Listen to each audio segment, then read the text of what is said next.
Hey everybody, welcome back to the Fourth and School podcast. Today I'm going to run through a little recap of the NFL and college football weekend. And then I'm going to also look at some more draft prospects. I hit on a few last week. I'll jump into some more this week, hopefully some more big names. And then I will wrap things up with power rankings in the names. And then I will wrap things up with power rankings in the NFL with a little brief explanation for each team's ranking at the moment. That being said, let's just jump right into it. Big game for me for the weekend, the Vikings and 49ers. Vikings came in, he was going to show out. He looked really good. He was only 20 of 36, so his percentage wasn't up there. But he did throw two really nice balls for touchdowns. He hit Stephon Diggs on the sideline for a nice touchdown in the first half, perfectly placed it in the basket. And then he came back down a little bit later, hit Kyle Rudolph in the back, right into the back corner, or not back corner, but back of the end zone. Rudolph was able to catch it and keep his feet in bounds. The defense looked good. They gave up a few big plays. That's kind of to be expected against Kyle Shanahan's offense. Kyle Juszczyk, I think I said that right, the fullback, he somehow had a nice long reception, with fullbacks, unless maybe you're in John Gruden's system. But the Niners they had promise on offense. Marquise Goodwin went down early with an injury. He didn't come back. He wasn't an impact on the game, so that kind of sucks to see for them. They lost a big weapon. The run game was very minimal for them. Alfred Morris did have a couple nice runs from time to time, but for the most part, the only way that San Francisco was effective was on a play-action bootleg to get Garoppolo out in space. Vikings busted coverage on those a lot. The underneath drags allowed for a lot of extra yardage. They should have had another big play. They rolled out George Kittle on a tight end wheel. Garoppolo placed the ball perfectly, and I think Kittle just took his eye off it a little bit early. The ball hit him on the fingertips, and he dropped it. Vikings escaped that. There was a drive in the first half. San Francisco took the ball all the way down the field. A couple penalties kept giving them chances. The Vikings made like 6 or 7 stops at the goal line before eventually forcing a fumble and keeping San Francisco from scoring. Vikings defense looked great. Rookie Mike Hughes had a pick six. Trey Waynes went down, and Hughes stepped in. They didn't have a huge drop-off there. Xavier Rhodes was very good. He had an interception himself. And then Harrison Smith, the best safety in football, had his pick at the end of the game to end it. But I think the biggest pickup for the guy that stood out to me the most was Sheldon Richardson. He took on blocks. He bull rushed very, very effectively. He got to the quarterback. He made plays. I believe he was the guy that got through the line and hit Garoppolo on the last play of the game from San Francisco that resulted in Harrison Smith's interception. He just ran right through the left guard, forced problems, made Garoppolo step up. Richardson might not have got the sack or the tackle for the loss on other plays, but he definitely forced the ball carrier to bounce it outside and take a hit. Everson Griffin and Danielle Hunter both played off of that. Played off of that. They both got sacks because of Richardson. Richardson was he stood out every single play. He was by far the best player on the field. I'm going to write him up a little bit this week as well over on Last Word on Pro Football, Last Word on Vikings. I really want to dive into Pro Football, Last Word on Vikings. I really want to dive into him a little bit more. It's only a 1-year contract for him. He's kind of in a prove-it situation. I'm very excited to see what he does if he comes back next year. Do the Vikings try to pay him and keep that insane front four together with all that money tied into it? Is there another guy that they can draft can kind of fill in for his spot? Either way, it's always fun looking into the future, but right now the Vikings have a very good team. They're a Super Bowl favorite. It was a smart move for them. I think he's going to pay off more than Kirk Cousins did. And that's not to say Kirk Cousins isn't good. I think Kirk Cousins is a great quarterback. He's Keenum.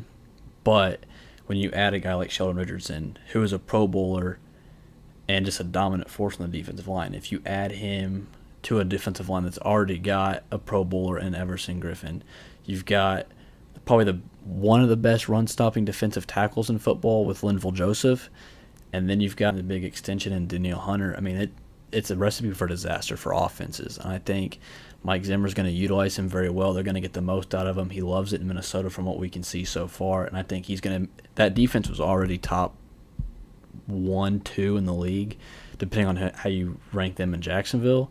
I think he makes him – depending on how you rank them in Jacksonville, I think he makes him the clear-cut favorite. They can just – he gets after the ball. He's going to force bad throws. He's going to force turnovers. I'm very excited just to kind of watch him for the rest of this season. So keep an eye on number 93 from Minnesota. Another game that I watched, Carolina and Dallas. I've been saying it all off season. Dallas is not good. A lot of experts, I guess you would call them, are placing Dallas in the conversation of winning a Super Bowl or at least making a deep run in the playoffs. You could see from that first game, line sure. But Ezekiel Elliott didn't do anything. The Panthers were able to just kind of key in on him and just stop that run game, make Dak Prescott make plays. But who's he supposed to make plays to? He doesn't have any receivers. They let Des Bryant go. They brought in Allen Hurns. I think he only had one catch. Rookie Michael Gallup had a lot of hype in the throughout training camp. He had one catch. Tavon Austin didn't have any catches. I believe he had one that was called back from a penalty. They don't have a tight end. I mean, Jason Witten retired, and after him, I mean, there's nobody on that roster. The defense was okay. They held Carolina to 16 points. Carolina did miss an extra point, so it kind of helped Dallas's chance at the end to kind of make a comeback. They had a chance to tie it up at the end, but they fell short. And you would think, a quarterback is getting a little bit older. He's not old, but I think he's at right around 30 years old. You don't want to see him run the ball too much. You don't want to see him take extra hits because you don't know how much longer you're going to have with that type of athleticism. He looked good. He was running the ball well. He had like 64 yards rushing or something like that. Christian McCaffrey was probably the best player for Carolina in this game, at least on the offensive side. He made a lot of plays. He caught the ball a lot, made linebackers miss in space. So that was good to see for Carolina. Mike Adams in the first half, every time if I would pay attention to every play, he was making a play. He was stopping guys in the backfield. I think it was Zeke had caught a pass in the flat, and he tried to turn it upfield, and Adams came flying in and tripped him up, prevented a huge play for Dallas. So I think Mike Adams looked great. Luke Kuechly got hurt towards the end, but I believe he's fine. I think he just said somebody rolled over his knee, but there's no serious issue there. But that was a good game to watch. Not a lot of action, but you could see the difference in two teams. You could see Carolina's definitely a legit contender. Put some sort of fear in defenses.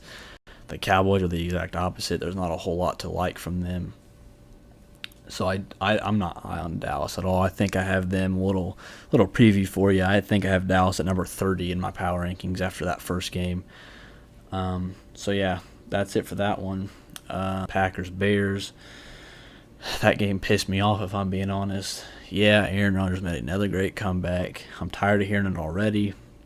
He was playing the Bears. He was at home. He's at Lambeau. He has a great record at Lambeau. You're expected to win. He did make a great comeback. They did put up a lot of points in the fourth quarter to win. He did make a great comeback. They did put up a lot of points in the fourth quarter. But, I don't know what to expect from the Bears. The Khalil Mack, that was a great trade. That paid off perfectly for them. He had a strip sack and then an interception that he took back. An interception that he took back to the house for a touchdown in the first half against Deshaun Kaiser.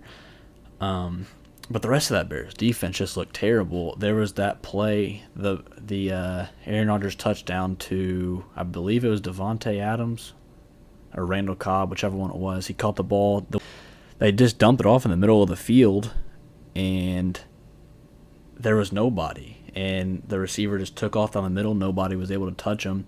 And the last two guys down the field for Chicago to make any sort of effort were Leonard Floyd and Khalil Mack, the two edge rushers. that can't happen. You need help, or even corners and coverage that have the speed to get down there. You've got to be able to stop him when he catches the ball. That yak is crucial. It's going to kill the Bears down the road. But yeah, it was impressive to see Rodgers make some plays. He was on one leg, but you don't know how serious the injury was. I mean, if it's me, you're gonna ask my totally biased opinion. I'm gonna say he was faking it just for the gimmick, but I doubt that's true. But I just like to give him some hell for that.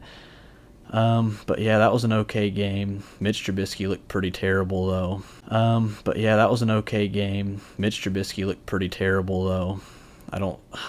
not high on him. I think he'll be an okay quarterback. I don't think he's gonna be like the franchise guy everybody's calling him. But Matt Nagy should do a good job of developing him. He's going to be a Pro Bowler, or he's going to be the focal point of an offense, or somebody that defenses have to game plan against.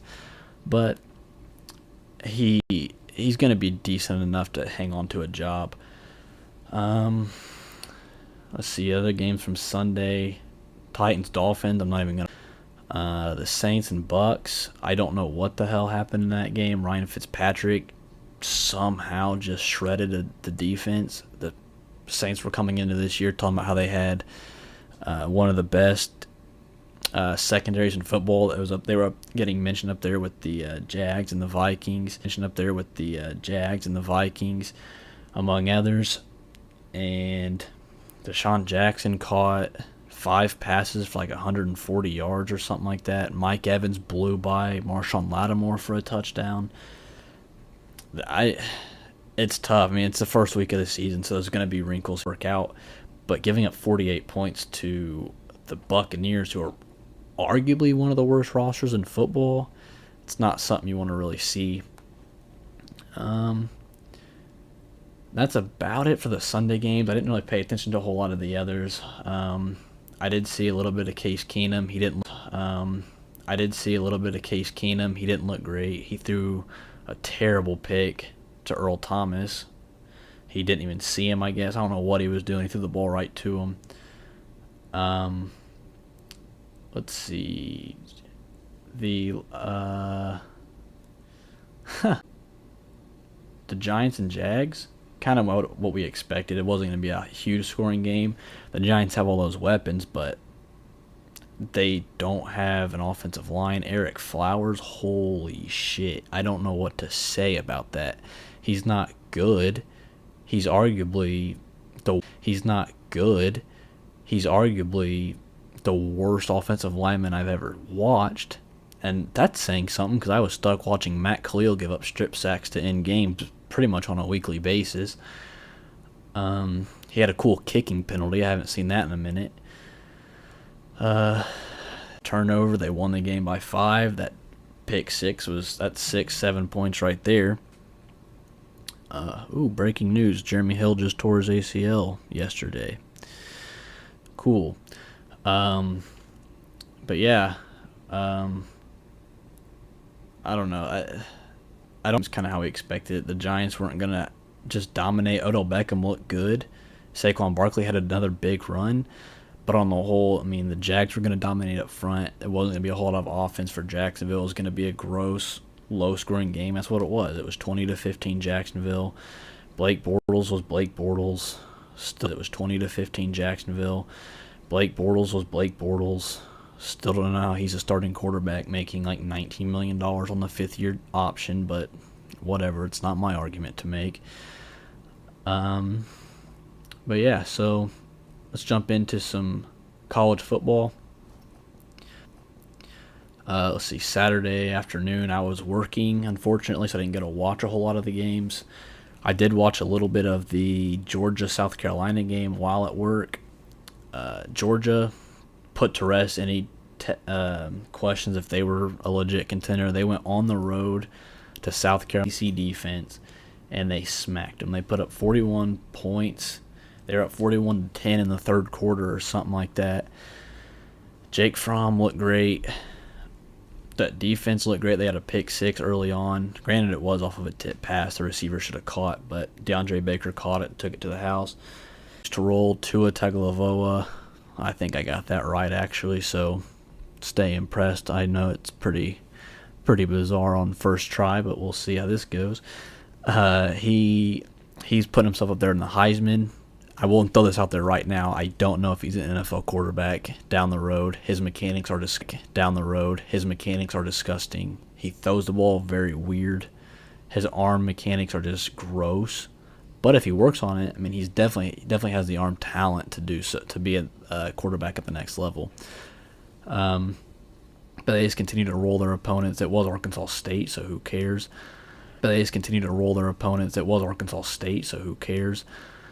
But the offense looks good. Jalen Hurts needs to get out of there.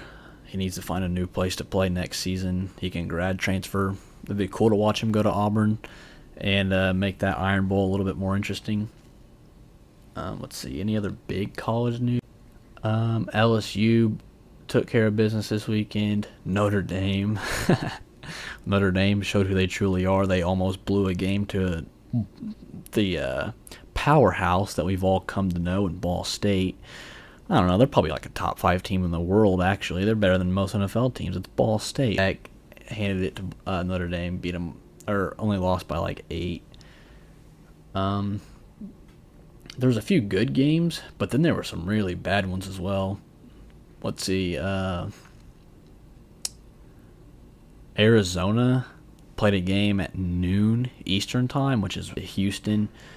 Houston just dominated them beginning to end. Ed Oliver looked great. Obviously, it's Ed Oliver. The receiver for Houston, I can't think of his name, Marquez Wilkerson or something. I'm not going to lie. I don't know it off the top of my head. The receiver for Houston, I can't think of his name, Marquez Wilkerson or something. I'm not going to lie. I don't know it off the top of my head. But he caught a screen pass and stutter step, beat the defender, took it to the house. Houston just looked great. And let's see, Virginia Tech continues to roll. I think they're a sleeper. I think Boston College is a sleeper. Northwestern obviously isn't good. I think they lost to Duke. Duke's quarterback Daniel Jones, who is an NFL prospect, he got hurt. He's getting shoulder surgery on his non-throwing, as I talked about last week a little bit. But I guess with that, we'll jump into some other college prospects for the draft next year. Daniel Jones, as I just mentioned, had shoulder surgery. I cannot say that for the life of me, so forgive me for that. Another guy, tackle at Washington, he has back surgery. He's going to probably miss the rest of this season. That's not great. This is a good offensive line class with guys like Jonah Williams and Greg Little, among others. And it's back surgery. It's not good for an offensive lineman. That's not good for anybody, but an offensive lineman having some sort of issues with the back or the neck or the knees, that's not going to be great because it's a lot. I mean, that's where your body is basically taking hits. You need that at the next level. He was considered a first-round prospect coming into the season. I don't think that's the case anymore. I think he's going to slide a lot. N'Keal Harry, it's either N'Keal or N'Keal. I honestly don't know. I've never heard the pronunciation. But the receiver at Arizona State, oh man, he's phenomenal. He's 6'4". He's very elusive. Against Michigan State over the weekend, a game-winning catch. He went over the top of the defender, caught it, came down in the corner of the end zone. He looked great. He's probably the number 1 receiver in the class. He's got very high upside. He doesn't have great speed necessarily, but he definitely is able to use his quick feet to avoid tackles after the catch.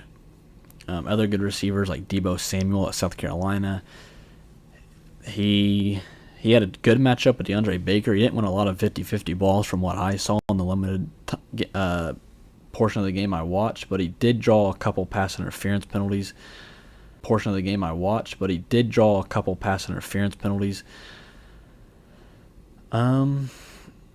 There weren't really any of the receivers that caught my eye this weekend.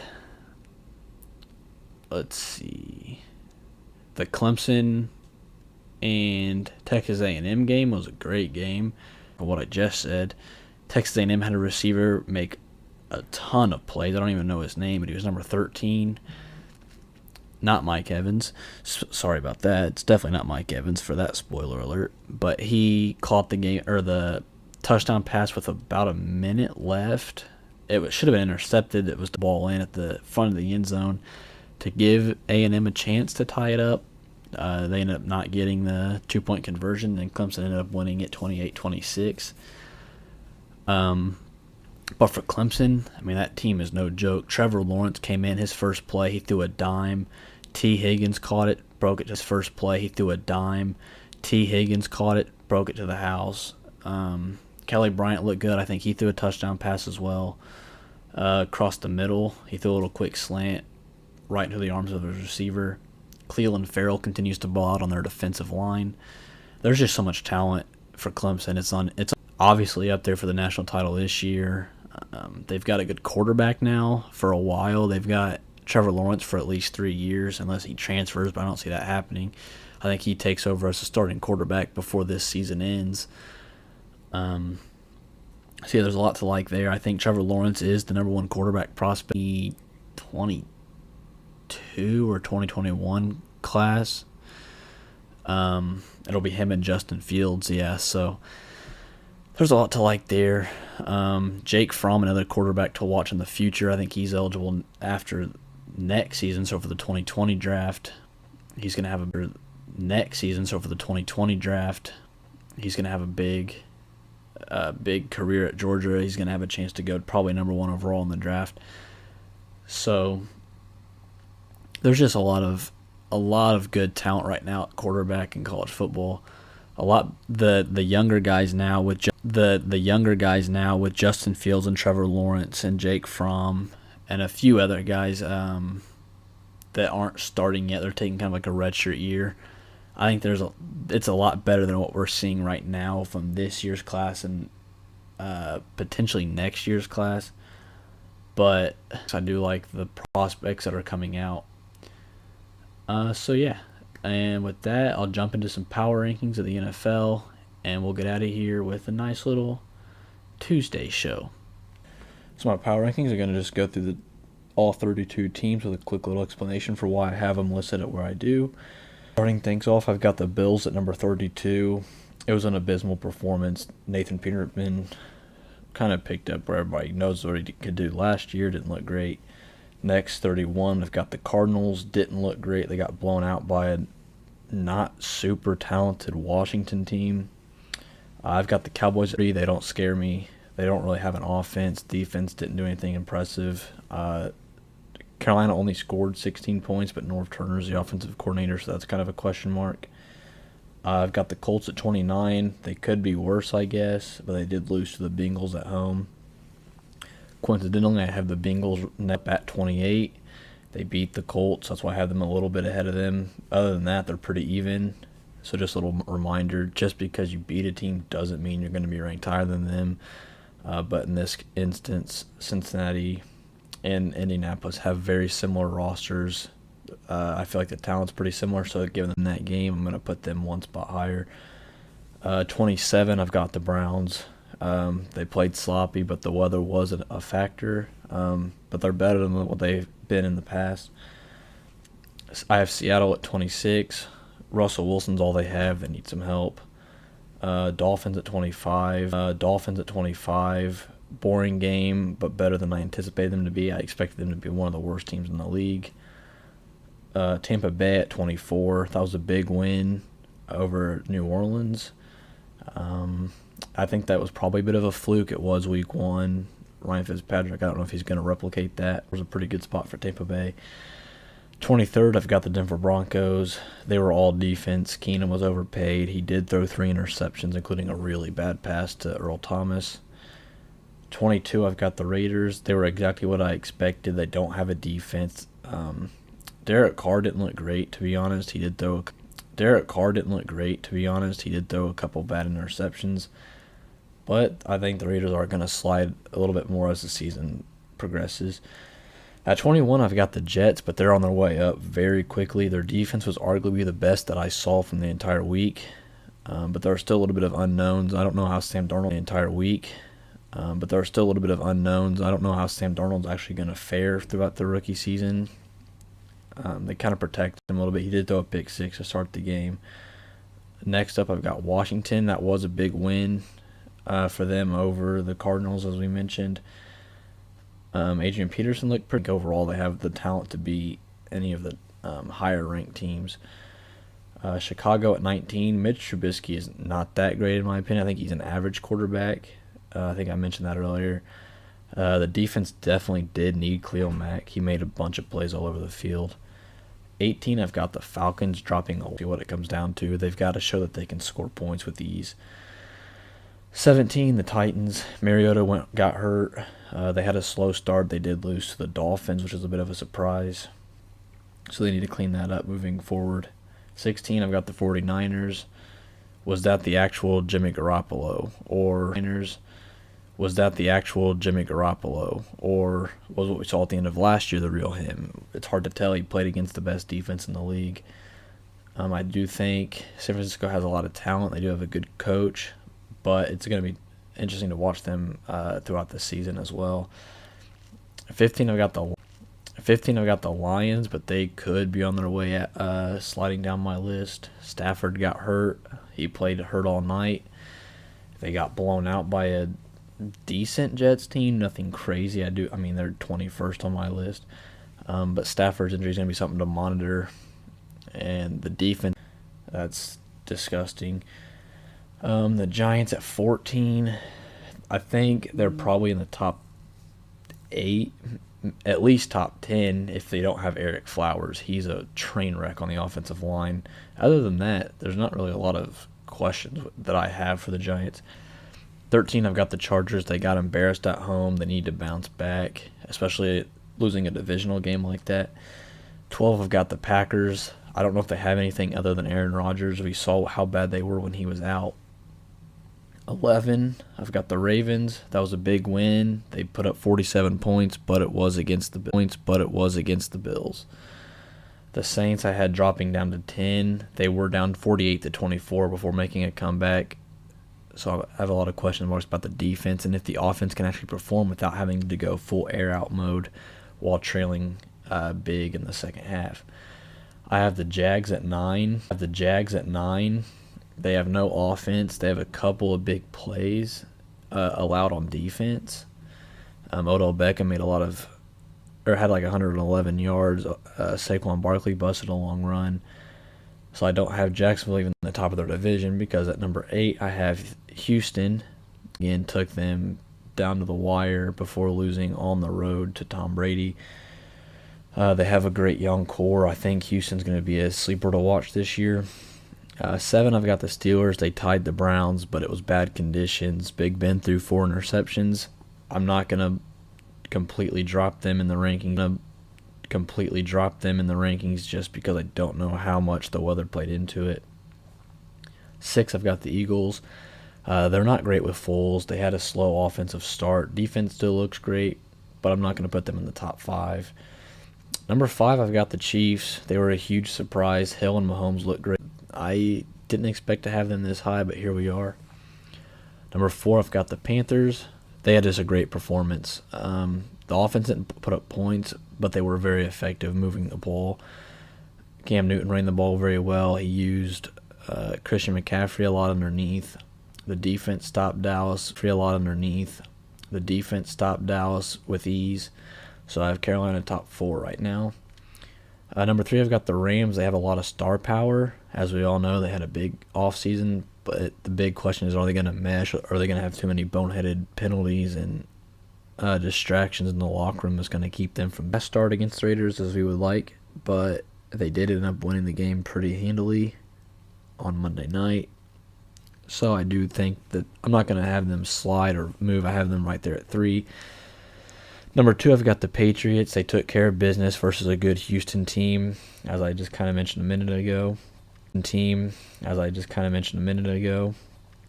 Tom Brady's still one of the best quarterbacks in the league. The defense is decent enough to hang in there. I think they signed Philip Dorsett this morning to add to that receiver room because they didn't really have any receivers active.